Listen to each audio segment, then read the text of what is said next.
حي على الفلاح.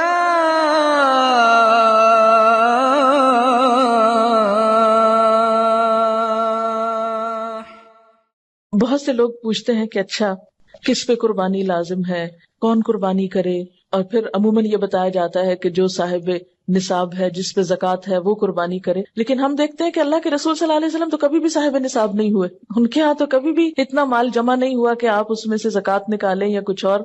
وہ تو جو آتا تھا دے ڈالتے تھے. اور یہاں تک حالت تھی تنگ دستی کی کہ حضرت عائشہ رضی اللہ تعالیٰ عنہا سے روایت ہے کہ جب سے آل محمد مدینہ میں آئے، یعنی آپ صلی اللہ علیہ وسلم کی فیملی جب سے مدینہ میں آئی، کبھی مسلسل 3 رات تک گندم کے آٹے کی روٹی سے سیر نہیں ہوئی، یہاں تک کہ آپ صلی اللہ علیہ وسلم وفات پا گئے. یعنی 3 دن بھی مسلسل روٹی نہیں پکی آپ کے گھر میں تھرو آؤٹ مدنی پیریڈ. پھر بھی آپ قربانیاں کرتے رہے. تو یہ قربانی پھر اصل میں کیا ہے؟ محبت کا اظہار ہے. اس کے لیے ضروری نہیں کہ آپ کے پاس اتنا سونا ہو یا اتنی چاندی ہو یا اتنا بزنس ہو یا اتنا بینک بیلنس ہو. بس آپ دیکھیں کر سکتے ہیں تو کر لیں. ایک قربانی بھی سارے گھر کی طرف سے کافی ہو جائے گی. لیکن محبت کے اظہار کے طور پر اللہ تعالیٰ نے خود جو طریقہ بتایا، کیونکہ آپ یعنی ویسے بھی محبت کے اظہار کے لیے تحفہ دیا جاتا ہے، لیکن جب آپ کو پتا چل جاتا ہے کہ فلاں شخص کو یہ چیز بہت پسند ہے تو آپ کی پھر کوشش کیا ہوتی ہے کہ میں وہ دوں جو اس کو پسند ہے. اس لیے جب یہ باتیں کی جاتی ہیں نا کہ غریبوں کو روپیہ دے دینا چاہیے اس دن، اور فلاں چیز دے دینی چاہیے، اس پیسے کو فلاں کام میں استعمال کر لینا چاہیے، فلاں سڑک بنوا لینی چاہیے، فلاں پل بنوا لینا چاہیے، سب باتیں اپنی جگہ ہیں. لیکن آج آپ کے محبوب کو پسند ہے کہ آپ ایک جانور قربان کریں. یہ سارا سال پل بنوائیں، سڑکیں بنوائیں، جو مرضی کرائیں، لیکن آج اس کو کون سا تحفہ پسند ہے آپ کی طرف سے؟ جانور قربان کرنا. کیوں؟ اس لیے کہ آپ کاغذ کا روپیہ کسی کے ہاتھ میں دیتے ہیں نا تو وہ فیلنگ نہیں آتی. جب آپ ایک اپنے پالے ہوئے جانور کے گلے پہ چھری پھیرتے ہیں، تو جن گھروں میں جانور پالا جاتا ہے نا، ان بچوں کو آپ دیکھیں وہ قریب نہیں جاتے، اس کا گوشت نہیں کھاتے کہ ہمارا پیارا جانور جو ہے وہ قربان ہو گیا. روتے ہیں باقاعدہ اس کی. اور اس وقت جو دل کی حالت ہوتی ہے وہ روپیہ کسی کو پکڑانے سے وہ جذبات نہیں پیدا ہوتے. اور یہ یاد دہانی ہے مسلسل، یا اللہ آج اس جانور کے گلے پہ چھری پھیر رہا ہوں، کل آپ نے مجھے طلب کیا نا تو میں بھی حاضر ہوں، میں اپنی جان بھی دوں گا آپ کو. کیونکہ محبت میں تو پھر کوئی بھی چیز بچا کے نہیں رکھی جاتی نا.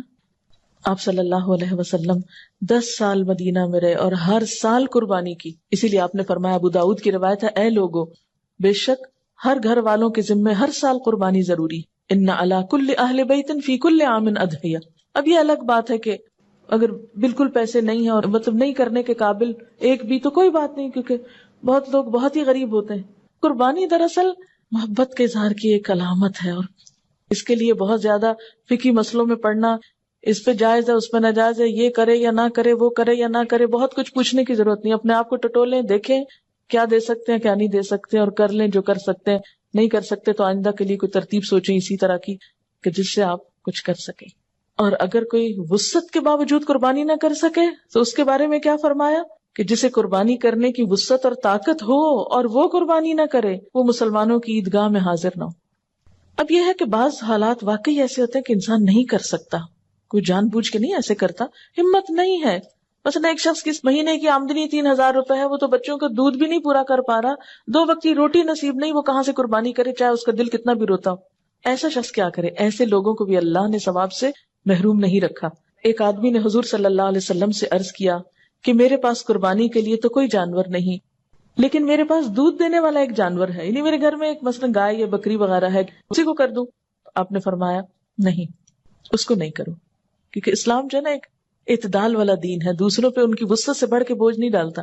آپ نے فرمایا نہیں، بلکہ تو عید کی نماز کے بعد اپنے بال، ناخن اور مونچھیں کٹوا اور اپنے پوشیدہ بال مونڈ لے، بس اللہ تعالیٰ کے نزدیک یہی تیری پوری قربانی ہے. اسی لیے ہمیں کیا حکم دیا گیا ہے کہ ذوالحج کا چاند نظر آنے کے بعد نہ ناخن کاٹے جائیں، نہ بال کاٹے جائیں، نہ ہی شیو کی جائے، اور نہ ہی بال اکھاڑے جائیں. نو ویکسنگ، نو تھریڈنگ، نو پلکنگ. اور عید کی نماز کے بعد کیا کیا جائے؟ کیونکہ عام طور پر تو کیا ہوتا ہے، عید کی تیاری میں لوگ اپنے آپ کو سنوارتے بناتے ہیں، بچوں کے بال کٹوائے جاتے ہیں، حجامت کروائی جاتی ہے. لیکن اس عید کے موقع پر عید سے پہلے کچھ نہیں کرنا.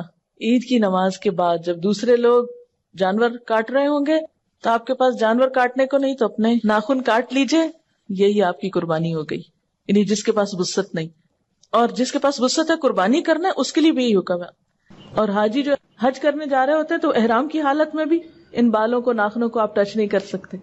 تو اس طرح حج والے اور قربانی والے اور بغیر قربانی والے سب ایک چیز میں تو شریک ہو سکتے ہیں نا.